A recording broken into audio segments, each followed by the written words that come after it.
مرد کے لیے جائز نہیں کہ وہ عورت کی زبان سے میلاد بھی سنے، نعت بھی سنے، مرد کے لیے جائز نہیں. مرد کو مرد سکھائے گا، عورت سکھائے گی تو عورتوں کو سکھائے گی. بے شک آپ سویرے فتوا دیجئے کہ چھوٹی سی مسجد میں بیٹھ کے، چھوٹے سے کونے میں بیٹھ کے چھوٹا سا مولوی، اور وہاں تو اتنے بڑے مفتی ٹی وی پہ بیٹھے ہوئے، وہ غلط ہے تو صحیح ہے، کیسے ہو گئے؟ سنو، میرے نبی پاک علیہ الصلوۃ والسلام کے مذہب کا حسن یہ ہے کہ اسلام کہتا ہے ایک نظر بی بی کو دیکھا کسی نے غلطی سے تو معافی ہو جائے گی، دوسری نظر شہوت سے دیکھا تو حرام ہے اس کے لیے، وہ پاکستان کا مولوی ہو یا سعودی عرب کا شاہ ہو، کسی کے لیے عورتوں کے بیچ پھرنا اٹھنا بیٹھنا جائز ہے؟ میرے نبی پاک صلی اللہ تعالی علیہ وسلم نے فرمایا ہے میں عورتوں سے مصافحہ کرنے نہیں آیا. اور میرے نبی پاک صلی اللہ علیہ وسلم نے فرمایا ہے، حضور فرماتے ہیں لیکن نا کتا بالکل ناپاک نہیں ہوتا، کتے کا تھوک ناپاک ہوتا ہے، یا کتا گیلا ہو جائے تو ناپاک ہوتا ہے، لیکن خنزیر سارا ناپاک ہوتا ہے، کل ناپاک ہے خنزیر.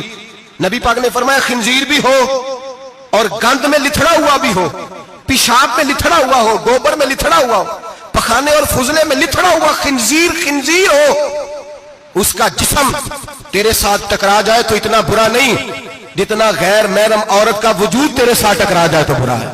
اس حد تک میرے نبی پاک صلی اللہ علیہ وسلم، اور گنبد کے معاملے میں فتویٰ دینے والے، یا رسول اللہ کہنے پر کفر کا فتویٰ دینے والے اور بڑی بڑی باتیں کرنے والے خاموش کیوں ہو گئے؟ یا ایھا الذین آمنوا لا تتخذوا اليہود والنصارى اولیاء. رب فرماتا ہے یہودیوں اور عیسائیوں کو دوست نہ بناؤ، یہ تمہارے دوست ہو سکتے، یہ تمہارے سجن ہو سکتے. جب عرش کا مالک کہہ رہا ہے سجن نہیں ہو سکتے تو دوستی کی بات کیسے بڑھا رہا ہے؟ یا رسول اللہ ہمارے سجن کون ہو سکتے ہیں؟ فرمایا تمہارا دوست وہ ہو سکتا ہے جو محمد عربی کا غلامی کرنے والا ہو، جو رسول اللہ کی نوکری کرنا ہو دوست ہوگا. دوسرا دوست ہو سکتا؟ کوئی ایکٹر مذہب نہیں سکھائے گا، کوئی گویہ مذہب نہیں سکھائے گا.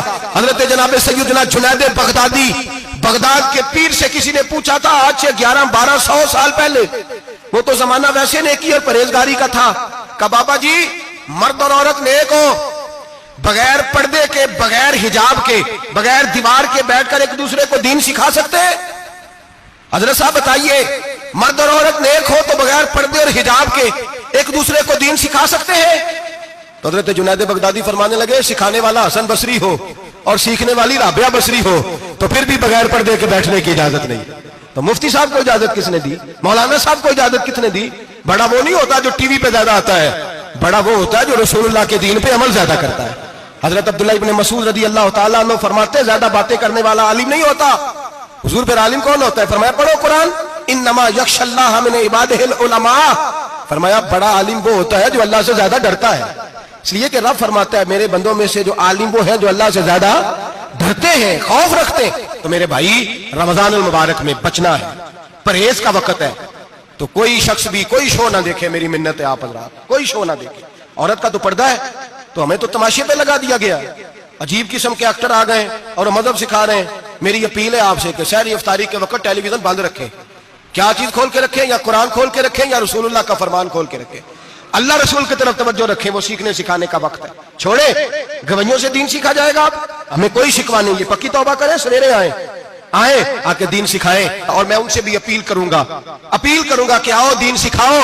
حضرت فضیل بن عیاض فرماتے ہیں میں ڈاکو تھا، کبھی کبھی چھپ چھپا کے جمعہ پڑھا کرتا تھا، پھر میں نے توبہ کی تو سچی توبہ کی، پھر میں نے توبہ کی تو رب کو راضی کرنے والی توبہ کی، پھر میں نے توبہ کی تو چھوڑی ہر شے، غریبوں کا لوٹا ہوا مال واپس کیا، جس کے پیسے نہ دے سکا اس کے گھر میں جا کے اس کی بھینسوں کو چارہ ڈالا، اس کے اونٹوں کی خدمت کی، میں نے قرضے چکائے.